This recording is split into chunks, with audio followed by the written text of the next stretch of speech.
আলোচনাটি শুরুতেই সবাইকে স্টক অবজারভারের পক্ষ থেকে শুভেচ্ছা জানাই। নানা রকম যুক্তিতর্ক, পক্ষ বিপক্ষ এবং জল্পনা কল্পনার পর অবশেষে ৩৫টি কোম্পানি ছাড়া বাদবাকি সবগুলো কোম্পানির ফ্লোর প্রাইস প্রত্যাহার করা হলো। আর যে ৩৫টি কোম্পানিতে আপাতত ফ্লোর প্রাইস ইফেক্টিভ থাকছে সেটার লিস্ট তুলে ধরলাম, যারা যারা ইন্টারেস্টেড এক নজরে দেখে নিতে পারেন। কিন্তু ফ্লোর প্রাইস প্রত্যাহার করা হলেও ডেইলি প্রাইস চেঞ্জ লিমিট, যেটাকে সার্কিট ব্রেকার বলা হয়, সার্কিট ব্রেকার কিন্তু ইফেক্টিভ থাকবে। আর সার্কিট ব্রেকার যেভাবে কাজ করবে, 200 টাকা পর্যন্ত যে স্টকগুলোর দাম রয়েছে সেগুলো ডেইলি 10% পর্যন্ত উঠানামা করতে পারবে। 200 থেকে 500 টাকা দামের যে স্টকগুলো রয়েছে সেগুলো ডেইলি 8.75% পর্যন্ত উঠানামা করতে পারবে। আর যে স্টকগুলোর দাম 500 থেকে 1000 টাকার মধ্যে রয়েছে সেই স্টকগুলো 7.5% পর্যন্ত ডেইলি উঠানামা করতে পারবে। আর যে স্টকগুলোর প্রাইস 1000 থেকে 2000 টাকার মধ্যে রয়েছে সেই স্টকগুলো ডেইলি 6.25% পর্যন্ত উঠানামা করতে পারবে। যে স্টকগুলোর প্রাইস 2000 থেকে 5000 টাকার মধ্যে রয়েছে সেই স্টকগুলো ডেইলি 5% পর্যন্ত উঠানামা করতে পারবে, এবং যে স্টকগুলো 5000 টাকার উপর রয়েছে সেগুলো 3.75% পর্যন্ত ডেইলি উঠানামা করতে পারবে। সো এভাবে সার্কিট ব্রেকার স্টকগুলোতে ইফেক্টিভ থাকবে। আর ফ্লোর প্রাইস প্রত্যাহারের বিষয়টিকে নিয়ে আমরা দুটি পোস্ট অলরেডি করেছি। গতকালকে আমরা একটি পোস্ট করেছি এবং 3 দিন আগে একটি পোস্ট করেছিলাম। সো যারা যারা ইন্টারেস্টেড এই পোস্ট দুটি চাইলে দেখে নিতে পারেন। আর এই 35টি কোম্পানি ছাড়া বাদবাকি সবগুলো কোম্পানির ফ্লোর প্রাইস প্রত্যাহারের যে আদেশটি আসলো সেটা ইফেক্টিভ হবে আগামী রোববার 21শে জানুয়ারি থেকে। আজ আমরা মূলত আলোচনা করব ফ্লোর প্রাইস প্রত্যাহার করার পর কোন কোন সেক্টর কতটা এফেক্টেড হবে, কোন কোন সেক্টর কতটা শক নেবে, এই বিষয়টির উপর ফোকাস করে আজকের আলোচনাটি আমরা রাখছি। বন্ধুরা, আলোচনাটি শেষ পর্যন্ত শুনতে থাকুন। আলোচনাটি শুরুতেই সবাইকে রিকোয়েস্ট করব, ডিসক্লেমার অংশটি আপনারা ভালো করে পড়ে নেবেন। পুঁজিবাজার ঝুঁকিপূর্ণ। আপনার কোনো পার্সোনাল বাই এবং সেলের কারণে আপনি যদি ক্ষতিগ্রস্ত হয়ে থাকেন সে দায় স্টক অবজারভার বহন করবে না। আজ আমরা 4 থেকে 5টি গুরুত্বপূর্ণ সেক্টর নিয়ে আলোচনা করব, যে সেক্টরগুলোর উপর কিছুটা চাপ আসতে পারে সানডেতে। প্রথম যে সেক্টরটি নিয়ে আমরা আলোচনা করব সেটি হচ্ছে ব্যাংক। এই সেক্টরটিতে ভালো রকমের একটা সেল প্রেশার আসতে পারে।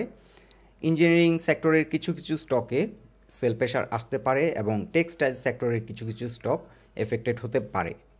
এছাড়াও দুটি সেক্টর, ফিনান্সিয়াল সেক্টরের কিছু কিছু স্টক সেল প্রেশার রয়েছে, সেই স্টকগুলো এফেক্টেড হতে পারে, এবং ফুয়েল অ্যান্ড পাওয়ার সেক্টরও কিছু কিছু স্টকে ভালো রকম সেল প্রেশার রয়েছে। সো এই সেক্টরগুলো নিয়ে আমরা সংক্ষেপে আলোচনা করব।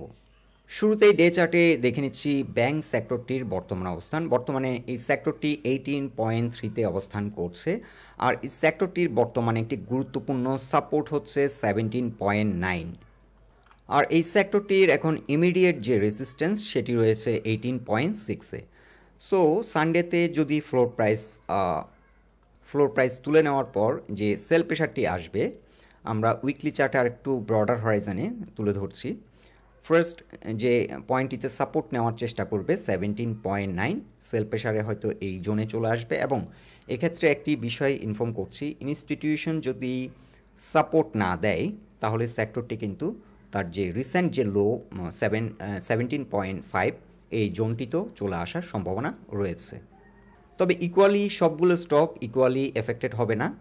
যে স্টকগুলো বর্তমানে ফ্লোর প্রাইসের উপরে প্রাইস অ্যাকশন হচ্ছে সেই স্টকগুলোতে সেল প্রেশার খুব একটা বেশি নেই।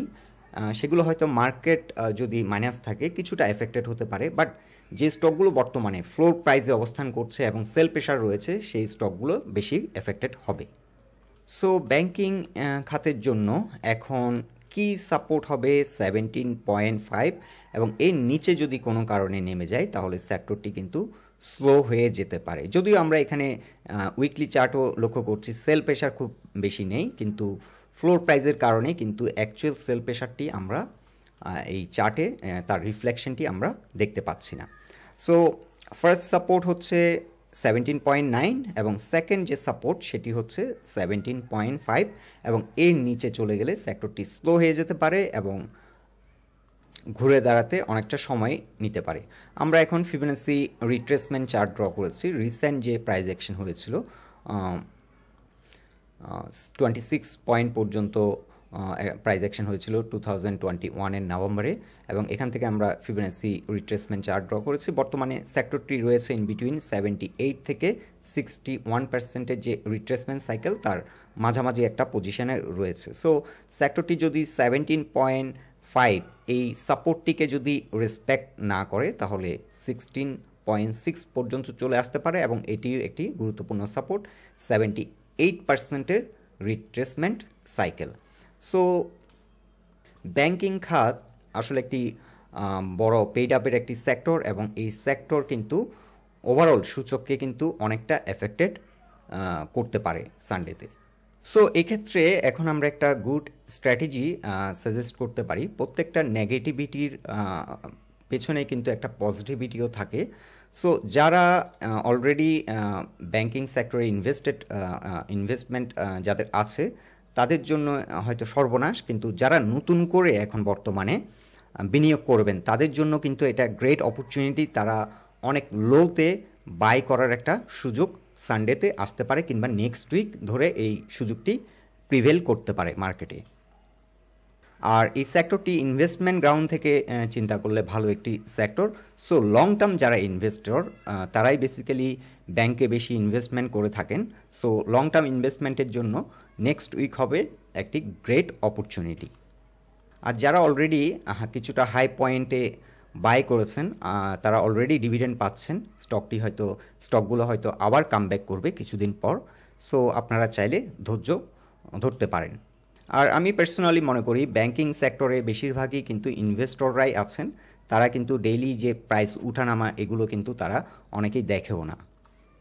এখন আমরা উইকলি চার্টে দেখে নিচ্ছি ফিনান্সিয়াল ইনস্টিটিউশন এই সেক্টরটির অবস্থান। এই সেক্টরটি বর্তমানে 61%-এর যে রিট্রেসমেন্ট সাইকেল তার কিছুটা উপরে অবস্থান করছে। রিসেন্টলি 2022-তে যে হাইটি করেছিল, 21-এর সেপ্টেম্বরে যে হাইটি করেছিল, সেখান থেকে আমরা একটি ফিবোনাচি রিট্রেসমেন্ট চার্ট ড্র করেছি। আর সেক্টরটিতে কিছু কিছু স্টকে এখন সেল প্রেশার আসবে, যেমন লঙ্কা বাংলা, আইডিএলসি, বিডি ফিনান্স, দেন আইপিডিসি। এই স্টকগুলোতে যথেষ্ট সেল প্রেশার রয়েছে, এবং এছাড়াও আরও কিছু কিছু স্টক ফ্লোরে অবস্থান করছে, সেল প্রেশার রয়েছে। সো এই সাপোর্টটি হয়তো ব্রেক করতে পারে সানডেতে কিংবা নেক্সট উইক। ব্রেক করলে এই সেক্টরটির যে পরবর্তী যে সাপোর্ট বর্তমানে রয়েছে 25 পয়েন্টে সেক্টরটির ইন্ডেক্স, আর স্ট্রং সাপোর্ট পরবর্তীতে যদি সাপোর্টটি রেসপেক্ট না করে 24.6-এ এখানে 61%-এর একটি রিট্রেসমেন্ট সাইকেল, এটি কিন্তু একটি স্ট্রং সাপোর্ট লাইন। এই সাপোর্টটিকে যদি নেক্সট উইক সানডে কিংবা নেক্সট উইক রেসপেক্ট না করে পরবর্তী সাপোর্টটি নিবে 22.6-এ এসে। সো এটি একটি সাপোর্ট 22.5 কিংবা 6, এটি একটি সাপোর্ট, এবং এর পরের সাপোর্টটি রয়েছে 20.6-এ। এখানে এসে সেক্টরটি ভালো রকমের একটা সাপোর্ট পাবে, এবং এই সেক্টরের যে ভালো মানের যে স্টকগুলো আছে সেগুলো বাই করার একটা গ্রেট অপরচুনিটি হতে পারে আগামী সপ্তাহ। আর এই সেক্টরটির ইমিডিয়েট যে স্ট্রং রেসিস্ট্যান্স সেটি হচ্ছে 27.4, আর 24.6 এটি বর্তমান সাপোর্ট। এই সাপোর্টটিকে যদি রেসপেক্ট না করে, এটি যদি ব্রেকডাউন করে এই সাপোর্টটি থেকে, তাহলে এই সাপোর্টটি পরবর্তীতে রেসিস্ট্যান্স হিসাবে অ্যাক্ট করবে। এখন উইকলি চার্টে এক নজরে দেখে নেব ইঞ্জিনিয়ারিং সেক্টরের বর্তমান অবস্থান। ইঞ্জিনিয়ারিং সেক্টর বর্তমানে রয়েছে 122.1-এ, আর সেক্টরটির এখন স্ট্রং সাপোর্ট হচ্ছে 117.5। এটি হচ্ছে 61%-এর রিট্রেসমেন্ট সাইকেল, এবং এই সাপোর্টটিকে যদি নেক্সট উইক রেসপেক্ট না করে পরবর্তী যে সাপোর্ট নেবে সেটি হচ্ছে 109.9, এবং এর পরের সাপোর্টটি স্ট্রং সাপোর্টটি রয়েছে 102.4। ইঞ্জিনিয়ারিং সেক্টরে কিছু কিছু স্টকে সেল প্রেশার আসতে পারে, এবং বিশেষ করে যে স্টকগুলো বর্তমানে ফ্লোর প্রাইজে রয়েছে, ইফাদ অটো থেকে শুরু করে আরও কিছু স্টক রয়েছে ফ্লোর প্রাইজে। সো কিছু কিছু স্টক আমরা মেনশন করছি। এসএস স্টিলে কিছুটা সেল প্রেশার আসতে পারে, Runner auto, Ifad auto already mention করেছি, নাহি ক্যাপ। সো এই ধরনের বেশ কিছু স্টক ফ্লোর প্রাইজে অবস্থান করছে, সেই স্টকগুলো কিছুটা এফেক্টেড হতে পারে। এখন উইকলি চার্টে দেখে নিচ্ছি টেক্সটাইল এই সেক্টরটির বর্তমান অবস্থান। সেক্টরটি বর্তমানে অবস্থান করছে 42.5-এ, আর সেক্টরটির একটি গুরুত্বপূর্ণ সাপোর্ট বর্তমানে 42.3, এটি হচ্ছে 38%-এর রিট্রেসমেন্ট সাইকেল, এবং এই সাইকেলটিকে যদি রেসপেক্ট না করে পরবর্তী সাপোর্ট রয়েছে 41.5, এবং এই সাপোর্টকে যদি রেসপেক্ট না করে পরবর্তী সাপোর্ট 40.8-এ, তবে স্ট্রংগেস্ট সাপোর্ট হবে টেক্সটাইল সেক্টরের জন্য 39.5। এই সেক্টরের কিছু কিছু স্টকে সেল প্রেশার আসতে পারে, সিএনএ টেক্সটাইল, আলিফ, ডিএসএসএল, যে স্টকগুলো ফ্লোর প্রাইসে অবস্থান করছে, বেশ কিছু স্টকই ফ্লোর প্রাইসে অবস্থান করছে, সেই স্টকগুলো কিছুটা সেল প্রেশার আসবে, যার পরিপ্রেক্ষিতে 42.3-এর এই যে সাপোর্ট সেটি ভেঙে যেতে পারে, এবং পরবর্তীতে ইন বিটুইন 50%-এর যে রিট্রেসমেন্ট সাইকেলটি রয়েছে 39.5 আর 38%-এর যে সাইকেল সেটি হচ্ছে 42.3, ইন বিটুইন কোনো একটা জোনে এসে সাপোর্ট নেবে। সেক্টরটি প্রিভিয়াসলি সাপোর্ট নিয়েছিল 39.5, 50% রিট্রেসমেন্ট যে সাইকেলটি থেকে সাপোর্ট নিয়ে কিন্তু অনেকটা রিভার্সাল আমরা লক্ষ্য করছি, আবারও কিন্তু 50 পয়েন্টের আশপাশ থেকে কিন্তু ভালো রকমের কারেকশন দিয়েছে। সো এখনও আবার কিন্তু 39.5-এর এই যে সাইকেলটি এখানে এসে আবার সাপোর্ট নেওয়ার সম্ভাবনা রয়েছে, বাট ইন বিটুইন কোনো একটা পয়েন্ট থেকেও সাপোর্ট নিতে পারে, ডিপেন্ড করছে ইনস্টিটিউশন কতটা মার্কেটে অ্যাক্টিভ থাকছে তার উপর। এখন আমরা এক নজর দেখে নিচ্ছি ফুয়েল অ্যান্ড পাওয়ার এই সেক্টরটির অবস্থান। সেক্টরটি রিসেন্টলি যে ট্রেন্ডটি ক্রিয়েট করেছিল, এখান থেকে আমরা একটি ফিবোনাচি রিট্রেসমেন্ট চার্ট ড্র করেছি, এবং এই সেক্টরটি যে গুরুত্বপূর্ণ সাপোর্ট সেটি হচ্ছে 191.5, এখানে রয়েছে 78%-এর রিট্রেসমেন্ট সাইকেল, এবং এই জোন থেকে কিন্তু সাপোর্ট নিয়ে কিছুটা প্রাইস অ্যাকশন করেছিল এবং কিছুটা উপরে বর্তমানে অবস্থান করছে।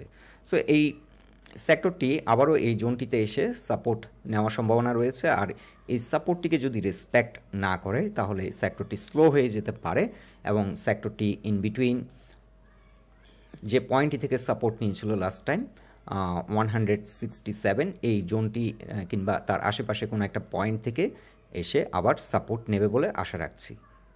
এই সেক্টরটির কিছু কিছু স্টক এফেক্টেড হতে পারে, এওয়েল, জিবিবি পাওয়ার, দেন লুব্রেভ, দেন তিতাস গ্যাস, এই ধরনের স্টকগুলো কিছুটা এফেক্টেড হতে পারে।